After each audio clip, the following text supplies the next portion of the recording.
Hey everyone, it's 3 o'clock Eastern Time on Friday, June 13th, 2025. This is an extra edition of the DeProgram show with me, Ted Rall, and John Kiriakou. We decided to break into our routine to obviously bring you the latest analysis and news from the Middle East, where Israel and Iran are currently exchanged in what used to be called a war.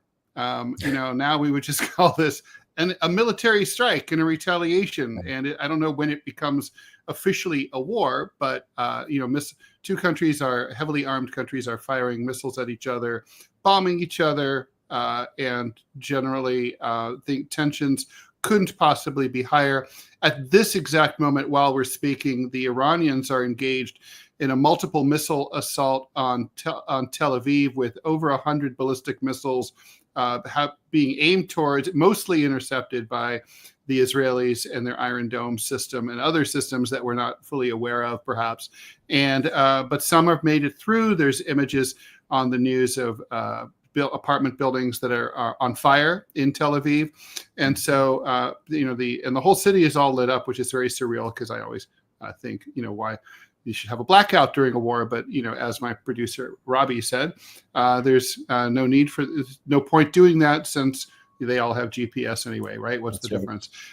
So, John, we called this, right? I mean, earlier in the week, the speculation, and the last time we talked on Wednesday, was that there was going to be that the Trump administration was considering a strike. I guess that was a feint or sort of a fake out. But we didn't buy it. We thought that if the attack was coming, it would come directly from Israel, and that's the way it played out.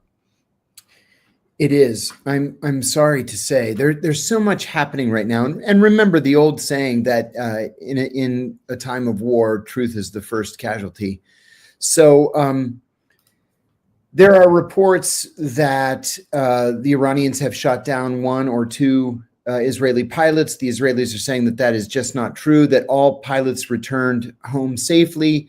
The Iranians are trying to penetrate the Iron Dome by sending so many drones ahead of their missile strikes that they're hoping that the Israelis simply run out of rockets to shoot the drones down, and that some of the ballistic missiles will get through. There are reports of explosions in Jerusalem and in the desert outside of Nablus, as well as across Tel Aviv. But there are not just reports, videos, confirmed videos of explosions all over Iran. And I think we should take with a grain of salt these reports from the Israeli government that they've hit just Iran's nuclear sites and leadership sites. There are a number of apartment buildings, residential neighborhoods that have been hit. We don't know what the death toll in Iran is yet. And I'm going to say something again, Ted, that I said months ago. And that is, while the Iranian government has shown great restraint over the last many months, the Iranian people are tired of this restraint. And the Iranian people are demanding that their government retaliate in exactly the same way that the Israelis have hit them. And so, absent high-level outside mediation that I think you're going to talk about in a minute, this thing is going to get way worse before it gets any better. And of course, everyone knows that that Israel is a nuclear power. Yes. So that's a terrifying prospect. President Vladimir Putin of Russia has reached out and already touched base and talked to on the phone with Benjamin Netanyahu, the prime minister of Israel. He's reached out to high-ranking, there's mixed reports of whether it was Ayatollah Khamenei himself, the supreme leader, possibly, or someone almost at that level. But Putin has reached out to the Iranians and at the highest levels offered to mediate. It doesn't look like either side said no. So that's right. Interesting. There are some initial reports that over 120 people are dead in Iran. Those numbers could only go up. This was a multiple attack in various cities across the country, mostly in the center and western part of the country, and directed towards military facilities, military airports, nuclear weapons, nuclear power research facilities, as well as assassinations of high-ranking government officials. Yeah, we should talk about that, Ted, because this is exactly the same strategy that the Israelis used against both Hamas and Hezbollah, where you decapitate the leadership. Well, they killed the 4 top-ranking military and nuclear officials in the country. Killed all 4 of them. It was equivalent to killing the chairman of the Joint Chiefs of Staff. And he was the first one to go.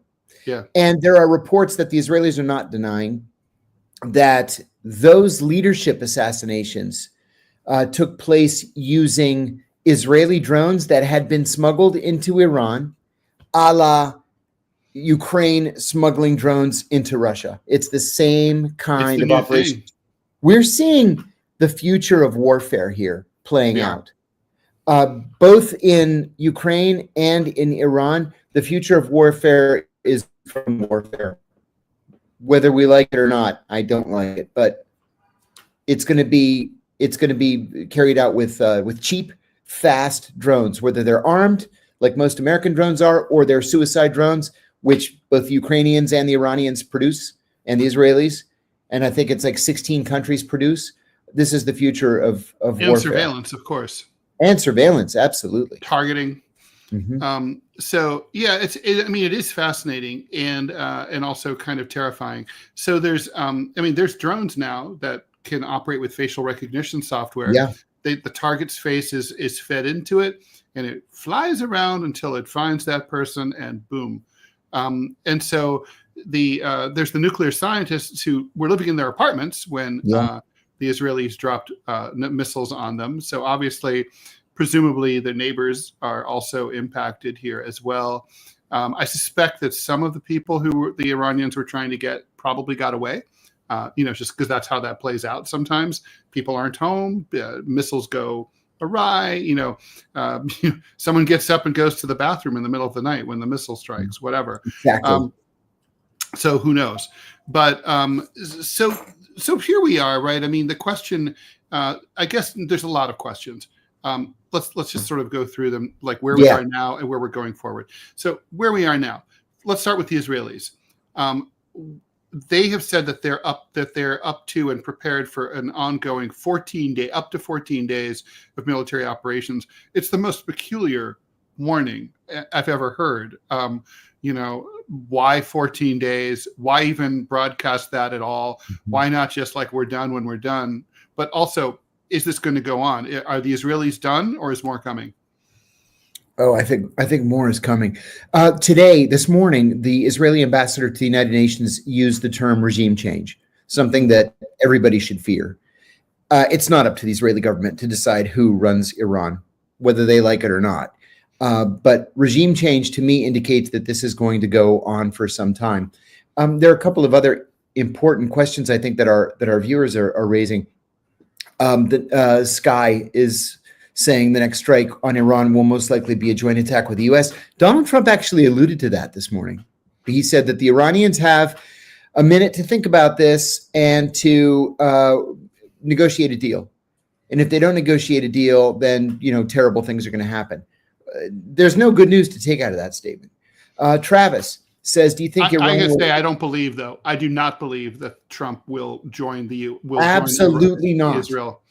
The U.S. has literally nothing to gain. Literally nothing to gain. I think Trump is trying to gild a skanky lily right now. He didn't want Bibi Netanyahu to do this. No. The U.S. urged Israel not to do that, to give the nuclear talks in Oman a chance to work. And this scuttles the talks. Those talks are off maybe forever and ever, but certainly for the foreseeable future. He didn't want this to happen. The last thing I'm sure this, and we saw Marco Rubio's messaging yesterday where he said this was a unilateral attack. That messaging says, and you and I talked about this offline, John, the Israelis are on their own here. It doesn't mean that if there was an existential threat, we wouldn't defend them. But basically it's like, fine, you guys don't want to listen to us. You guys, you do you, but we're not in. Right. Yeah. And that should remain the U.S. policy. Interestingly, when Marco Rubio tweeted yesterday that that the Israelis had initiated this attack, he did not endorse the Israelis. The statement was quite shocking. All he said was Israel is attacking Iran. They say they're attacking the nuclear sites.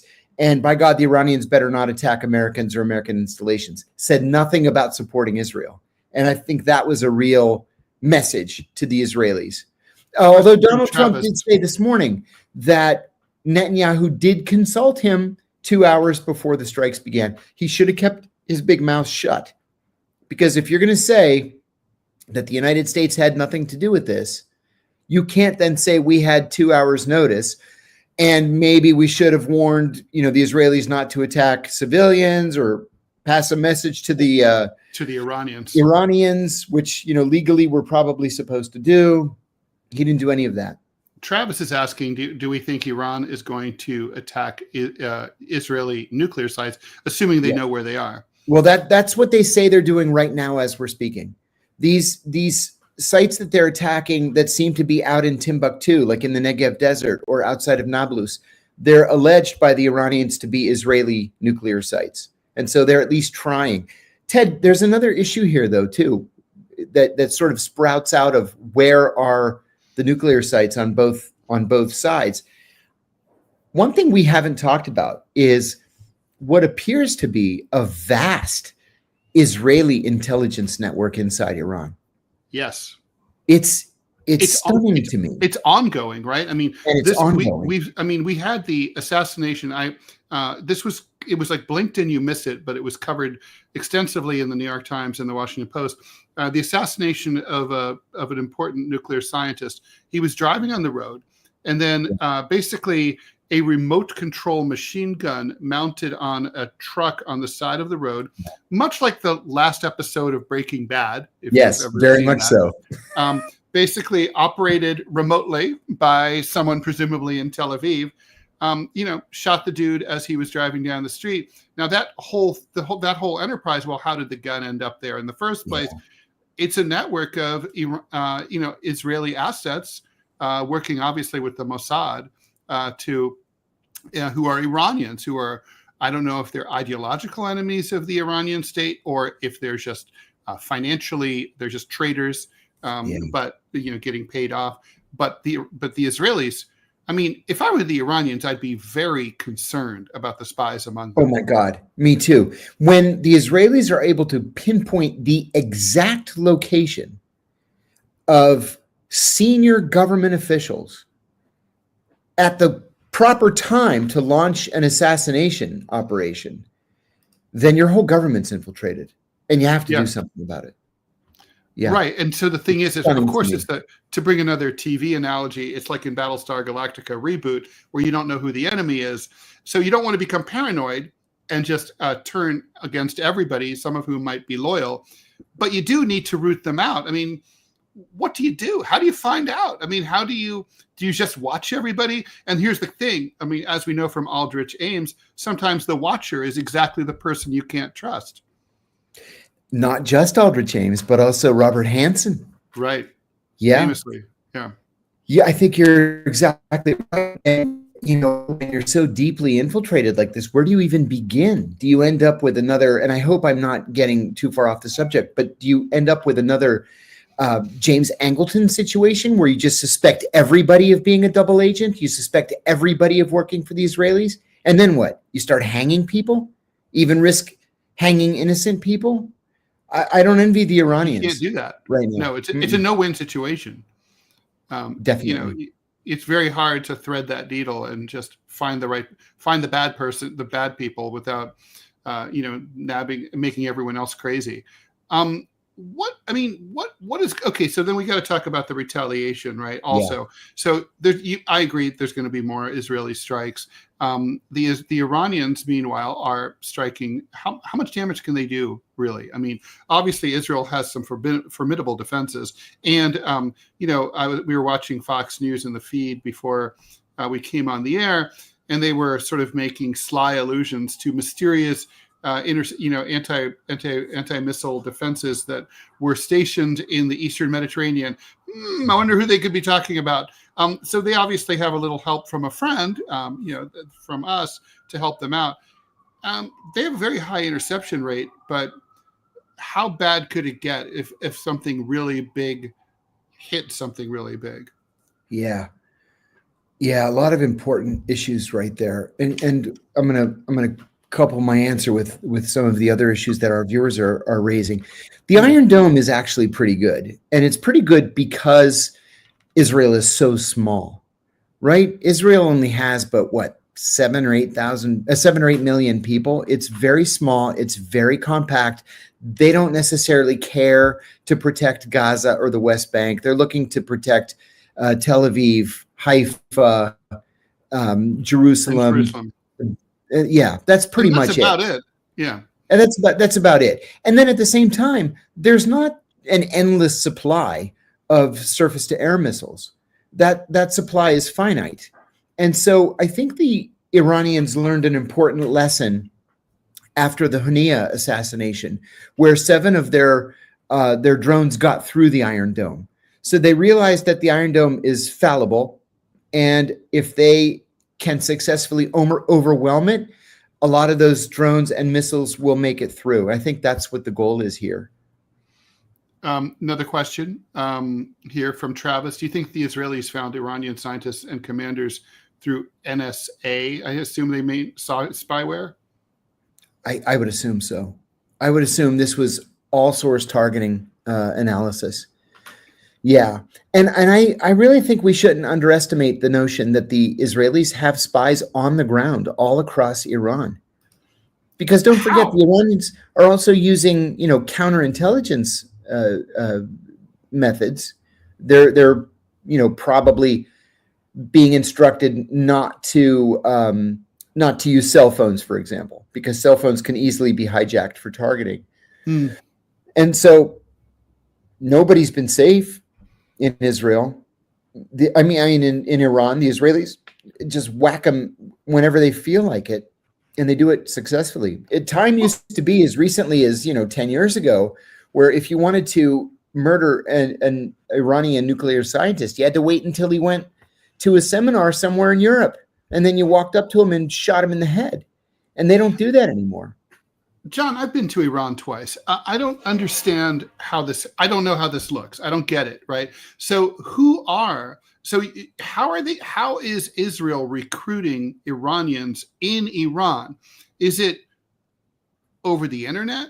Is it IRL somehow? I mean, are these Iranian, are there people who, that's not a porous border. It's not, the Iranians have very tight border controls. I know, I've spent hours being debriefed by the, what are they called? The Mukhabarat.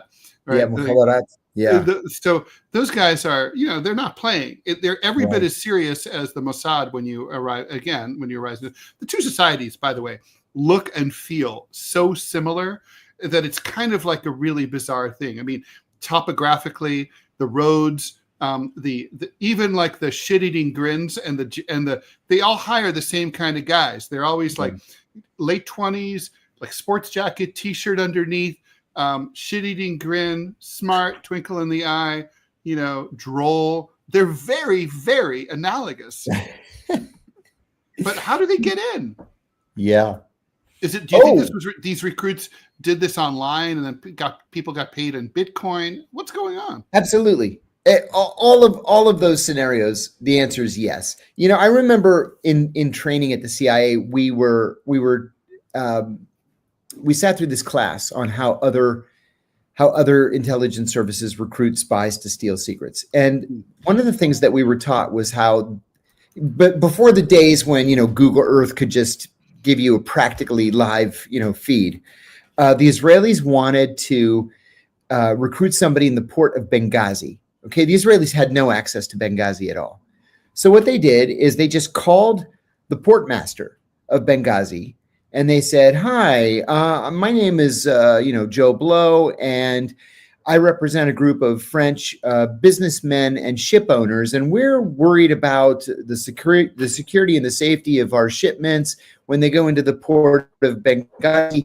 We wanted to know if we could hire somebody who could tell us what ports are I'm sorry, what ships are in port, and there's a mosquito after me here. And what cargo Maybe it's a little is drone. listed, I know, right? And what cargo is listed on the manifest. And of course, the portmaster said, "Oh, I could do that."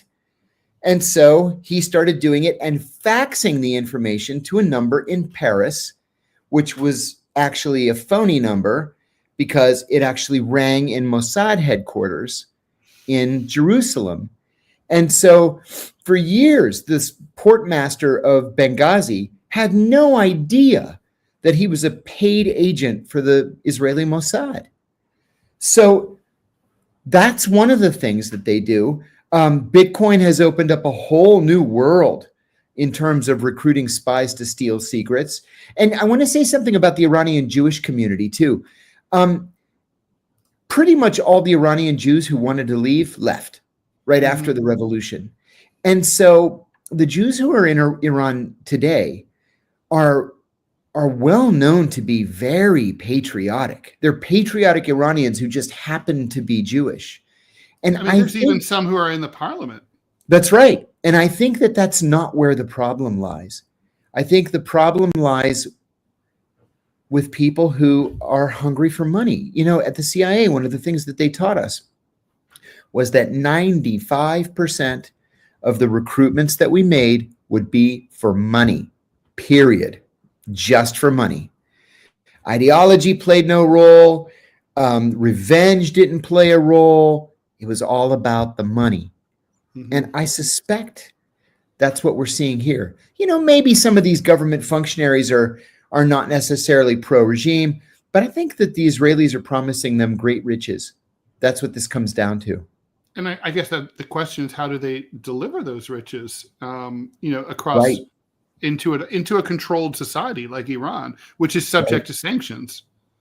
Well, you know, what the CIA would do is they would pay you in Bitcoin, or they would pay you directly into your account at the CIA. The CIA, you know, has a banking function where they can open a bank account within the CIA for you and give you your money. One thing that I did once is the guy wanted to be paid in diamonds. And so I bought, you know, there was a diamond dealer waiting for me. I took the train up to New York. I gave him his check. He gave me the diamonds. I flew the diamonds back out to the field. I gave the guy the diamonds, and I said, if you ever want to cash a diamond, call this number and tell Mike that you want to meet him for coffee. And what that means is it'll trigger a meeting tomorrow night at 8:00 in the lobby of such and such a hotel, and the guy's going to be there with cash, and you can give him your diamond. So the Iranians can do the same thing. You know, there are lots of tourists in Iran, and it's not hard to hide diamonds. You just, put it in your sock or whatever. Put it up. I mean, they didn't search me when I entered Iran, even though I was subject to a number of hours of questioning. But they didn't search. I don't even think they searched my luggage very thoroughly. Went through a detector. I want to add too that our producer Robbie is telling us that the Israeli Defense Ministry was just hit by a rocket. Again, unconfirmed, but it looks like this is going to be the kind of news that we're going to be reading about in the coming weeks. Yeah. So, I want to take note, and I think it's worth taking a beat to just ponder the fact that here we have Israel has just started an unprovoked war against Iran. I mean, by no account could anyone historically or politically or legally say that Iran provoked this war. To the contrary, they were sitting down with the Americans to negotiate a reduction of their nuclear enrichment capabilities. They were trying to bring this in for a landing.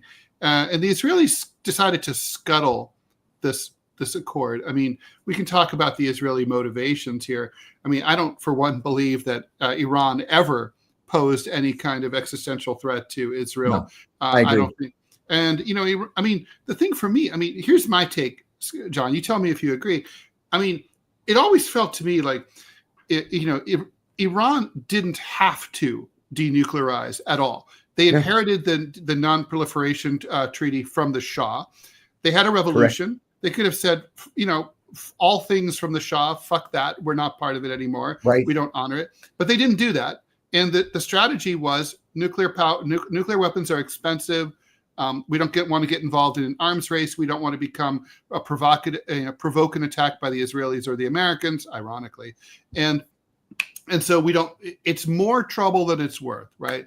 We just don't want it.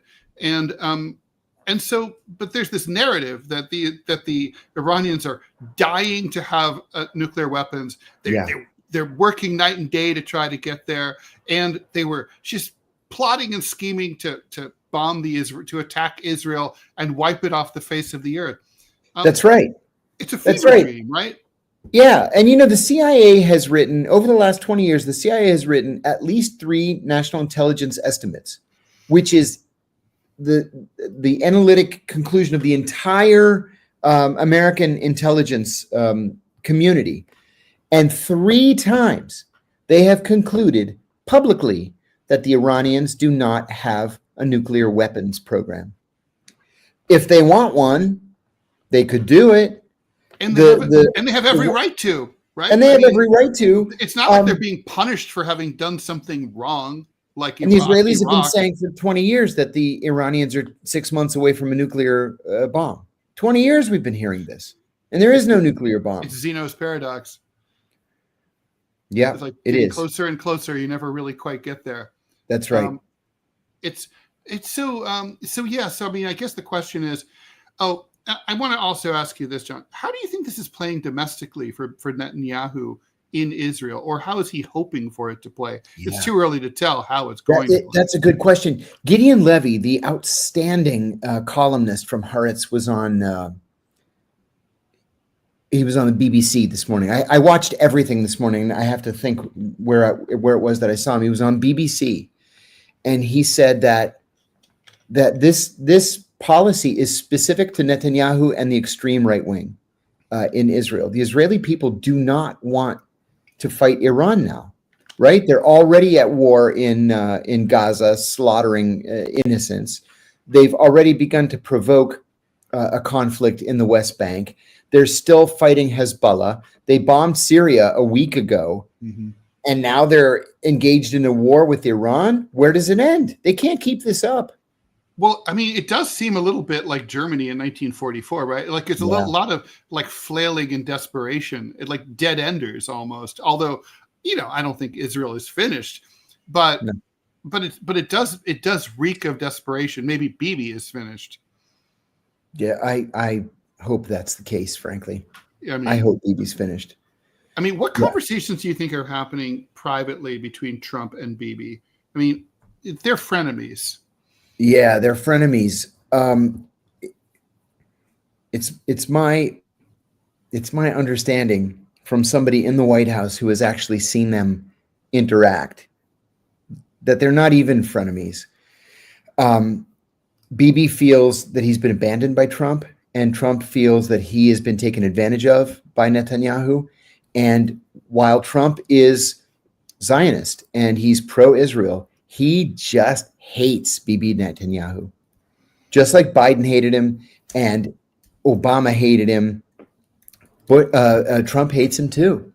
But Trump is on record as being a Zionist. And so the question now is, does he give Netanyahu whatever Netanyahu wants? One of our viewers, TM, says Fox News is reporting that the USS Thomas Hudner is on the way to the Eastern Mediterranean. And it's not just that. We've got carrier battle groups in the Indian Ocean, in the Arabian Sea, also in the Eastern Mediterranean.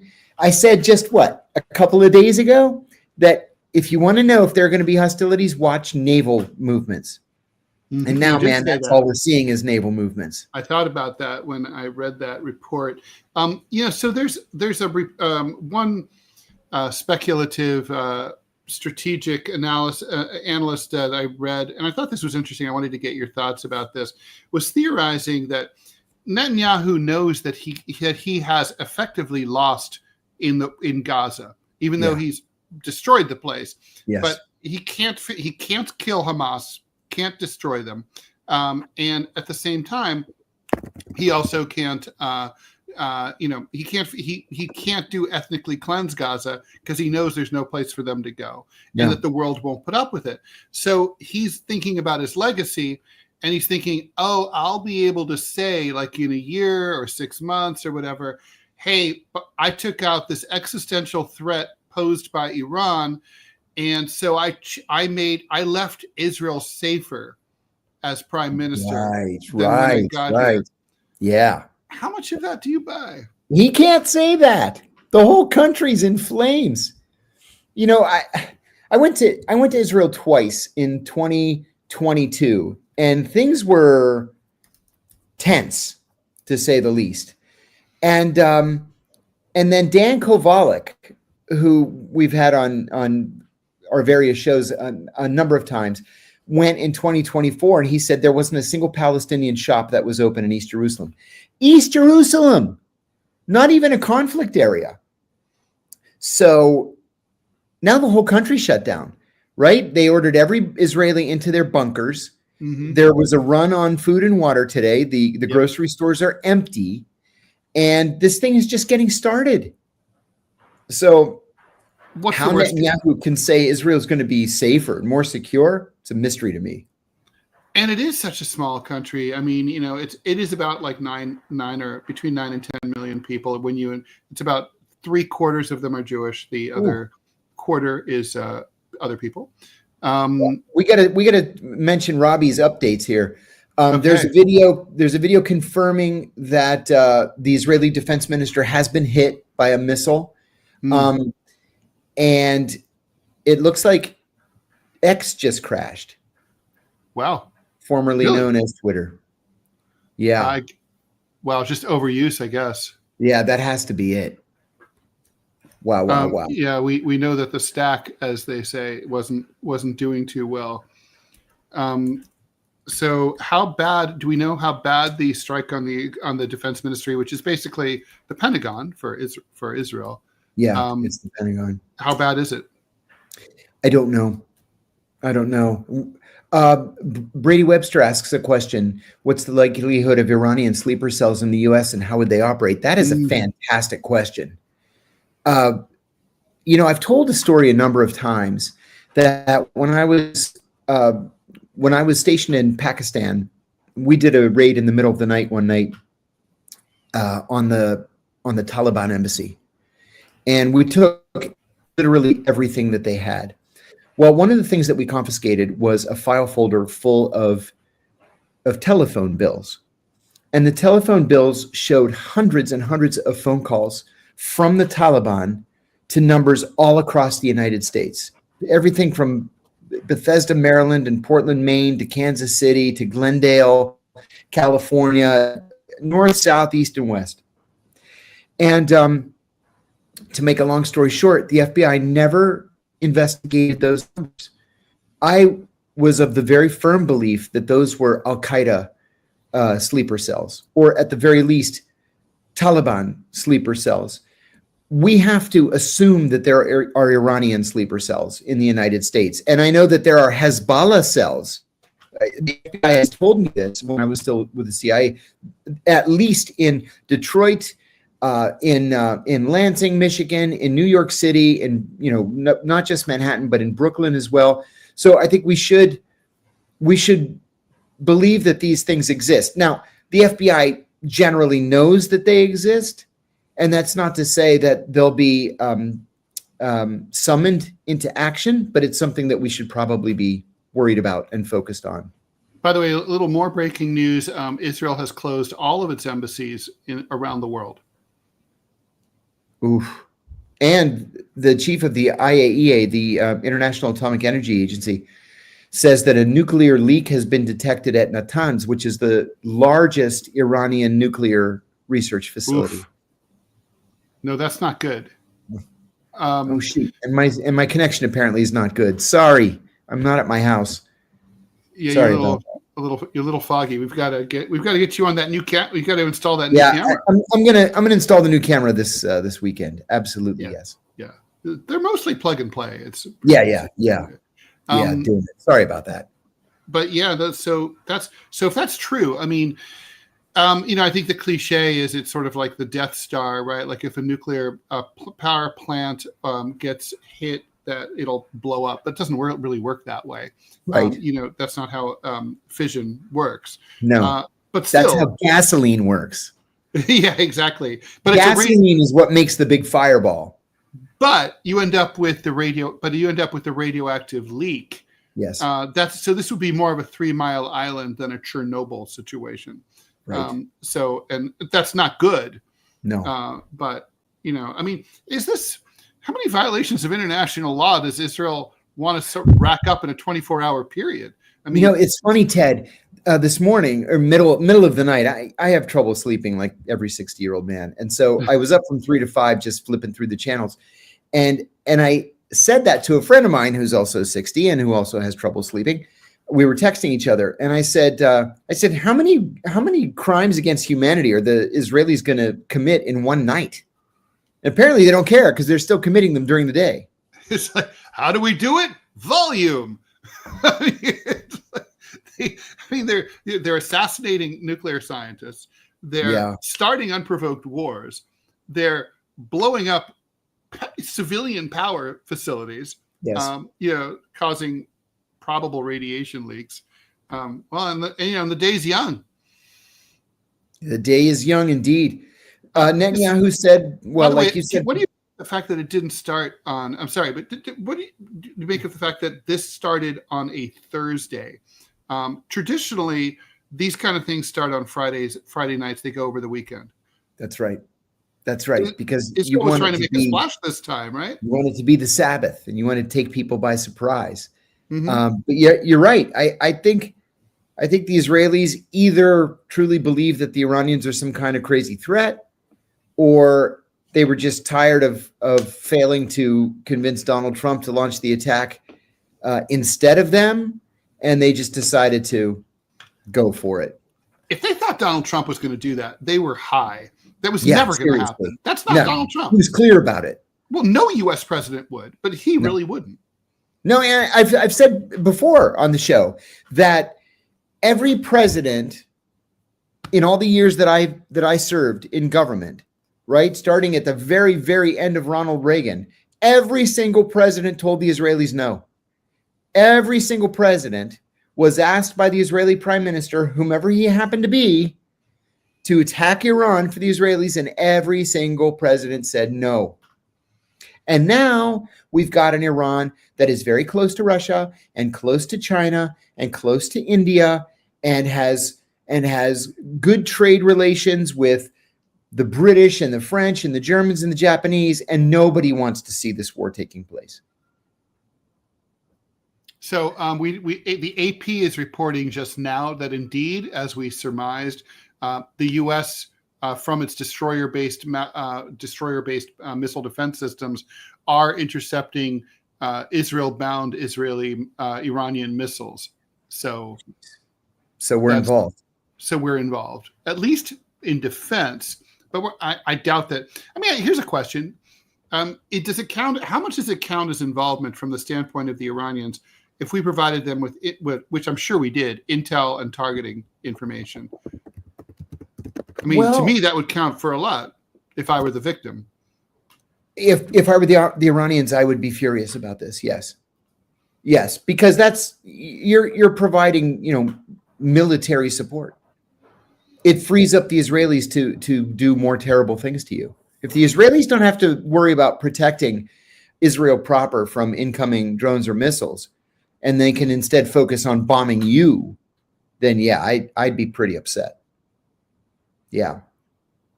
So it's going to be a rough night in Tel Aviv, and I guess also in Tehran and places like that, all throughout the countries. So what about the role of countries like Syria, Jordan, and Iraq that are the site of missiles that are flying and planes that are flying to and fro across their territory? They're all within their rights to view those as acts of aggression and certainly to shoot anything down that crosses their airspace without permission. Yeah. All of it presumably is without their permission. My impression here is that Jordan is playing too cute by half and kind of like basically working with the Israelis to protect them and letting the attacks go the other direction, like allowing the Israelis to fly over their airspace. Oh, we can't get them. Stop. Right. Which we've seen for decades. You know, there was an incident in the aughts. We're talking 20 years ago now, where the Saudi air defenses just magically went down one day. And then 2 hours later, they came back up.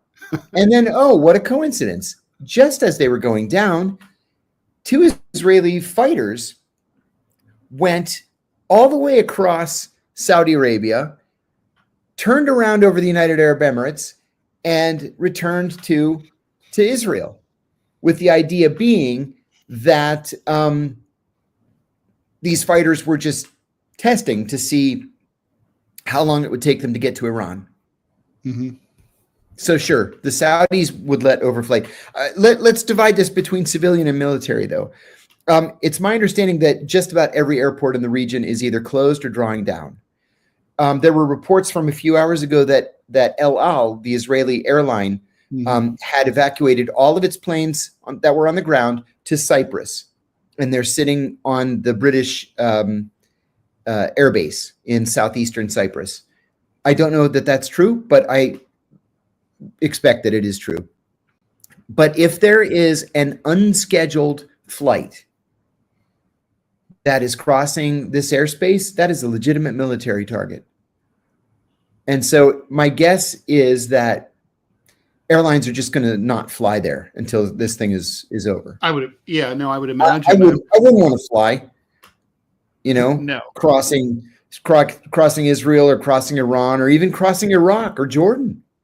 I wouldn't want to do it. So I had a very strange. So this is a total, left fielder, right? So shoot me down if it's totally idiotic, because I'm capable of totally idiotic thoughts. The Air India crash.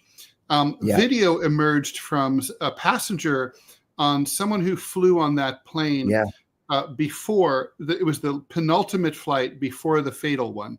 That flight landed safely, and all sorts of electrical systems were failing on that Boeing 787-8. You know where I'm going with this. Is it possible that somehow that plane accidentally got the electronics and the avionics got jammed up by some kind of like Israeli? I mean, I know it's in India. It's not. It's far. Listen, man. We learned from the Vault 7 documents, thanks to Julian Assange, that the CIA is able to infiltrate any of those systems remotely. I don't want to be a conspiracy theory promoter, but the answer to your question is yes, it's possible. Yes, like without any question. Maybe, right? Possible, yeah. Could have been an accident. Yeah. You just sort of, I'm just, because it's just the timing of it just seems so suspicious. I mean, it's inauspicious. I mean, planes crash and it's a Boeing. So, that can just happen anytime. But I wanted to, Forsen has a question that I love this question. How significant is this event? Yeah. He was born in 2001, so he's 24 years old, or he's going to turn 24 soon. Seems like a big deal, but is it? I think it's really important to answer his question. Yeah, I think this is very significant. I think that the jury is probably still out because who knows? We could wake up tomorrow and Netanyahu announces that he's accepted Putin's offer to mediate, and then it goes away. But it's my opinion, having been in the CIA for 15 years and then on Capitol Hill at the Senate Foreign Relations Committee, I believe that this is a grave event, that this has the possibility to spin out of control. And, when you can't really trust your leaders to put peace first and tensions are running this high, terrible things can happen, even incidentally. I agree. I mean, look, this is, Forsen, my view, and John and I have talked about this, and many other people have talked about it too. We always talked about the U.S. of course can take on the Taliban because they didn't have an air force, they didn't have a real army. It was like basically shooting fish in a barrel. It's like They could even take on Iraq, although that was pushing it. And it's worth noting that we lost both of those wars. But then, it was like no one's ever going to be stupid or reckless enough to attack Iran. We always said that, and we always believed it. Iran is a huge, real country with a real military, a real economy. They have the ability to defend themselves. They have high technology. Yes. It's a high-tech country. It is not, it's not a shithole country, as Trump would have said. And so, it was like the one thing you could count on is the Israelis, they're not going to do that. Even though there have been some attacks, they would never go to a full-fledged war. Well, so here's the thing is, this is on paper at this point a full-fledged war. Yes. The question now is how long does it last and how much bigger does it get? As John says, it could just, we've seen things like this before where suddenly it's like cooler heads prevail.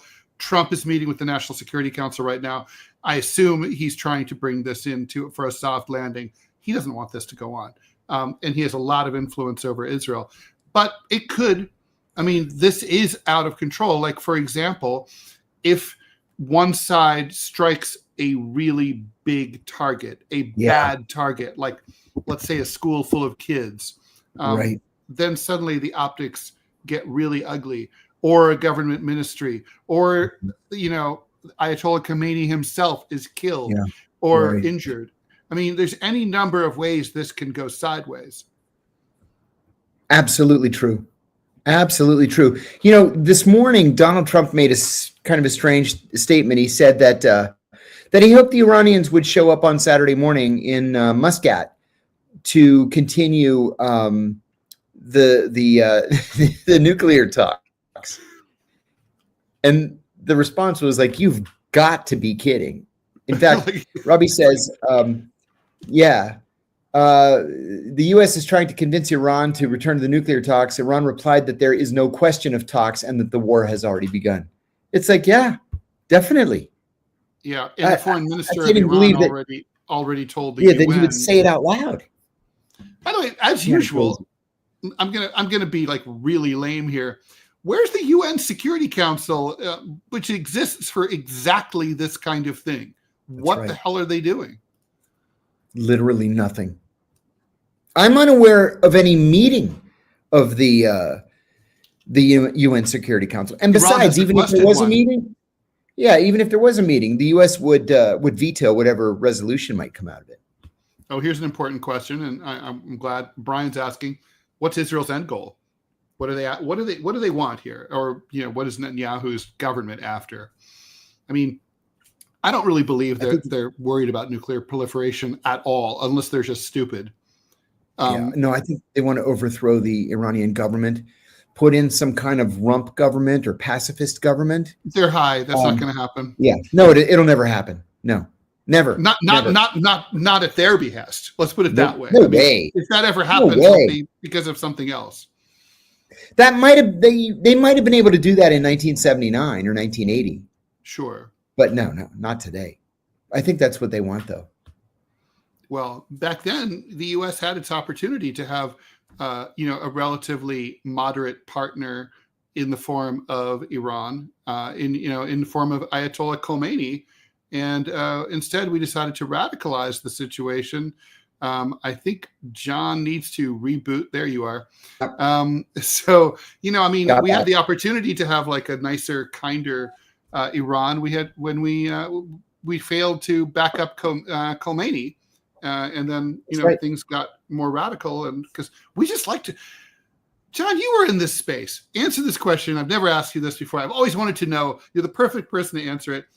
Why on earth does the secular government of the United States love to do business with radical Islamists like, back in the Soviet period, Osama bin Laden, but the Mujahideen, Al-Qaeda, over and over and over. And then in the Iranian Revolution, like we can't go with the socialists, got to go with the hardliners. Yeah. What's up with that? We have nothing in common with them. No, it's the failure of policy over and over again.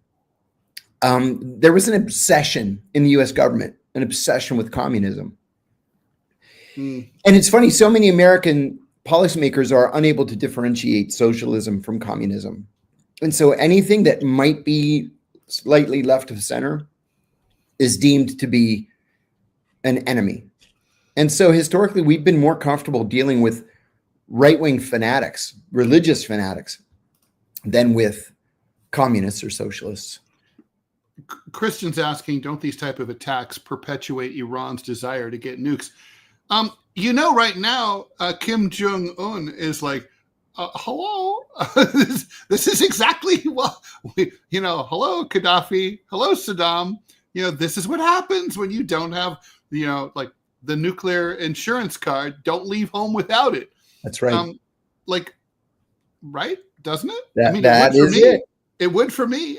If there was any question in the Iranian government about whether they should or shouldn't develop a nuclear weapon, this puts all doubt to rest. That's how I feel. Yeah. Yeah. I mean, if I'm sitting there in the room, in the Iranian government, I'm totally pushing hard. Like, guys, there's no choice now. We have to. Amir talks about a former president from the early 1980s of Iran. It reminds me of of this fantastic editorial cartoon I saw at the time.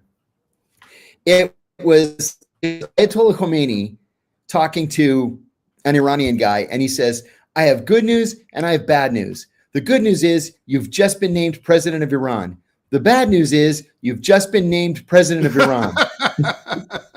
Because the previous two had been like blown up and shot. Well, that's just like today, right? The top military official, he replaced the guy who had been killed like 4 years ago, right? Yes, Soleimani. He replaced General Soleimani. Yep, exactly right. And now he's gone too. Israeli paramedics are reporting 5 injuries of Israelis in the Tel Aviv area. Nothing serious, 1 moderate condition, and 4 lightly injured by shrapnel. So interesting. One of the things that people don't think that much about is when a missile is intercepted up in the sky, it's high, right? It's like way up there. And then all this crap comes raining down. That's right. If you're on the wrong side of it, you could get hurt. When I was stationed in Saudi Arabia, after the Iraqis would launch a Scud and the Scud would be shot down by a Patriot, we would all go out into the desert and collect pieces of the Scud to save as souvenirs. I still have mine. My favorite story like that, I ran into some guys who knew some guys in eastern Afghanistan, and they had, during the 2001 fall U.S. invasion, they had this business where they basically created with lights fake runways that they were hoping that the U.S. thought were Taliban airstrips. But the Taliban didn't have airstrips because they didn't have anything that flew. But anyway, but every now and then the U.S. would come and bomb the shit out of the Taliban airstrip. And then they would collect all the bits and pieces and then sell it for scrap in Pakistan. Oh, my God. And I was like, that's right there is Afghan capitalism, converting $1 million bombs into $23 worth of scrap metal. How far do we think this sets back progress in terms of the small amount of liberalization in Iran? That's a good question too, or just progress in general. What do you think about that? Well, it gives the hardliners a lot of ammunition, and it weakens the hand of anybody who says that, that they should westernize. Culturally, Iranians don't have much in common with their government, right? I mean, they in real life, Iranians drink, they cheat on their spouses, they do dance and they smoke. They smoke. They use weed. They're crazy. I mean, actually, I've never been hit on in my life as many times as I was by Iranian women in Teheran. And I was like, are these spies all trying to entrap me to be killed? But my point is they have nothing in common really.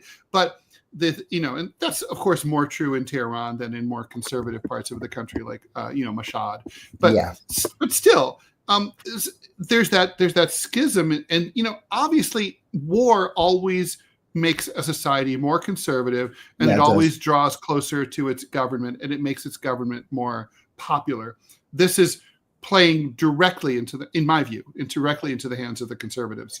One of the Iranians that I was speaking with this morning just condemned President Pezeshkian and said, this is what we get when we choose a moderate. And I hadn't really thought about it that way. But I think you're right, Ted, in your analysis that this is going to encourage a move to the right. I really do. It's really unfortunate. Yeah. As far as, I think just for me, and also I think from a standpoint of what American policy ought to be. I'm not sure what it really is. That's a completely different question. By the way, very quickly, if you like the show and you like what you're hearing, please support it. Please hit like. Please support it. Thank you so much for the donations that we've gotten here. Thank you very much. YouTube chat, very, very generous. Please subscribe if you're on YouTube. Please follow if you're on Rumble. Makes a huge difference for us, and it does. We really appreciate this growing show. We want to keep it growing, and so thank you so much. So what is this? Could this become World War III? Yeah, it could. Peter Kuznick has been warning of this for weeks, because he said that. Let's say that the Iranians are successful in hitting an Israeli nuclear facility. That could do it. If the Iranians are not easily and quickly defeated and pull Israel into an actual war where the Israelis use a nuclear weapon, and reportedly they have as many as 220 of them, that would force the Russians and or the Chinese to jump in. President Putin said just in the last couple of months that Iran is under Russia's nuclear umbrella, and so if the Israelis use a nuke, then the Russians move in, which means then the U.S. has to move in, and then the Chinese, and it could spin out of control quickly. Let's talk about the role of allies here. We talked earlier in the show, if you're just joining us, about the fact that Putin offered to mediate and it spoke to at the highest levels of both the Iranian and Israeli governments. People might say, well, why Putin? But Russia has historic ties to Iran and to Israel. It would be a natural mediator, actually, in Absolutely this scenario. True. That's right. And it could be like, hey, you crazy kids, let's sit down and have some vodka and work this all out. Mm-hmm. But it's going to have to be some kind of outside source, right? At this point, it's. I don't know, as much as he wants that Nobel Peace Prize, Donald Trump doesn't have the negotiator gene in him, does he? No, he's happy to bark orders, but he does not have the negotiator gene. No, I don't care what he says. He's not a negotiator. Yeah, because the negotiation is do it my way or we're going to crush you. And that's right. That's not negotiating. Yeah. No, negotiating is about like getting each side to sort of understand where the other side is coming from and why they're asking for the thing that they're asking, not necessarily saying that you have to give it to them, but to sort of say like, look, they're not complete crazy assholes and you're not completely crazy assholes to them. And you work towards that. Jimmy Carter was a natural. He had the temperament for it. He did indeed. I guess Bill Clinton did too. And Bill Clinton did. Yeah. We don't talk much about the Dayton Peace Accords, but they were an accomplishment at the time. Or the Good Friday Accords, which were also under Clinton. Yeah, maybe it's a Democratic thing. I kind of had hoped that Obama would be able to do that, but it turned out he was pretty warmongery himself. We're going to continue to follow this, John. But do you want to just briefly talk a little bit about tomorrow? We're going to see rival demonstrations and parades. The U.S. government is going to celebrate the 250th anniversary of the Army and Donald Trump's birthday, but that's just a coinkydink. Tomorrow in Washington, D.C. with the first military parade showing big bang bang weapons that we've seen for a long time.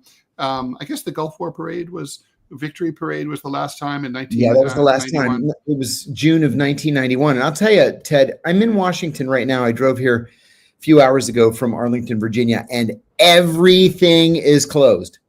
Every major thoroughfare is closed. It was ridiculous how I ended up getting here today, taking paths through Rock Creek Park that I didn't even know existed. But there are tanks freaking everywhere that you look, tanks and armored personnel carriers. There are going to be lots of flybys, both fighter jets and helicopters. It's going to be a big deal. Unnecessarily so. It's going to cost, I think the Pentagon said, $134 million. It's going to completely wreck the streets, which is what happened in 91 with the Gulf Victory Parade. Yeah, because of the tank treads. People tank treads completely tear up the streets. You can't even drive on them afterwards. Yeah, they have to immediately be repaved. It's I mean, talk about an unforced error. And at the same time, there's a series of demonstrations that are expected to be in as many as 200 American cities, including here in New York City, called the No Kings protests, which are kind of being, these are being organized by the same people as the hands-off protests from April, the 50-51 people. So it's sort of like an alliance of the usual sort of, I hate to say it, Democratic Party aligned kind of groups like Move On and the ACLU and so on. That's all taking place. Interestingly, they did not call for one in DC because they didn't want to risk any kind of violent conflict with the federal government or with the Trump administration. I can't decide whether that's whether that's wise out of an abundance of caution, or if it's a cowardly abdication of the expression of the First Amendment in the nation's capital. I literally don't know which it is. Donald Trump did say a couple of days ago that if anybody messed with his parade, he was going to come down with an iron fist. I believe him. It may have frightened people off. Well, I'm sure that's the idea, right? That's the whole point of bullying. Yep. So those demos are going to happen tomorrow. I mean, I imagine a big part of the focus is going to be deportations. What is your sense of the mood of the country on deportations? I mean, the polls show that most Americans still are in favor of deportations, certainly far more Republicans than Democrats, but it's not like the idea of throwing out undocumented workers is unpopular with the public, but there seems to be some discomfort with the methods. It is the methods that bother people. Immigration officers wearing masks and snatching people out of courtrooms or off the streets, or summoning them to an office, presumably to have a visa extended or to get their green cards, and then snatching them and deporting them before they can even ask for a hearing. It's the methods that people are uncomfortable with. You're right, though. The polls show that people want these deportations to take place. I'm wondering, though, what happens when we can't staff restaurants, we can't staff, chicken processing plants or pork processing plants, that there's nobody to pick the fruits and vegetables. Then what do we do? I mean, it's going to be even, and that seems abstract, right? But like right here in New York City, where I live, every restaurant has undocumented workers working in the kitchen, cleaning and cleaning the dishes. They all do. So, you're going to go eat, and suddenly, you're going to be waiting an hour for your meal, where you would have been out in an hour. It's going to be, I think the inconvenience is going to be like overnight. And it's not just from the people who are being deported, ironically, at about less than half the rate that Obama was doing it. That's right. But it's the chilling effect. I mean, if I'm undocumented and I can afford it or finagle away, I'm hiding out at home. I'm acting like it's COVID, and I'm like not going outside, right? Ordering in, you will not see me. I will become pale from not seeing the sun. I mean, there's got to be a lot of people who are really laying low and not going to work. Yeah. Here in the DC area, there have been a couple of incidents where school children have been snatched right out of school and deported immediately, just within hours. Students are having rallies just to show support, but the damage is done. The person is gone. And there was an article in the Washington Post last week saying that 8 restaurants were raided in Washington. It was sort of a test run to see if it was going to be doable, and it worked. but it's got people panicked. People who've been here in some cases for years and have been working in these restaurant kitchens for years. And now they have to worry if they're going to be just scooped up and put on a plane somewhere. I mean, to me, the big lie of this whole movement to do mass deportations was that there were a whole shit ton of really skeevy, like Venezuelan gangbanger assholes who were going into like CVS and clearing off the shelves. And there were some people like that, a few thousand maybe in the entire country. But that's it. And the vast majority, 99% of these people they have a lower crime rate than everybody else. They keep their noses down, their heads down, their noses down. They stop at every stop sign. They signal before they change lanes. They're just here to work. And they were let in. They were let in by both parties. I mean, that's the thing is like, so now where are these gangbangers that you're supposedly deporting? These are like, women and children and literally children, high school kids here in New York City being deported, and people are not going to go to. It just seems like it's so toxic for society.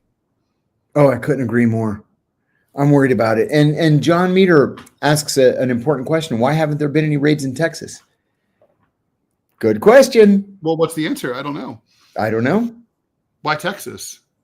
Well, how about, I'm speculating, maybe to protect small businesses run by Republicans. I don't know. Yeah. I mean, yeah, obviously it's the biggest border state, right?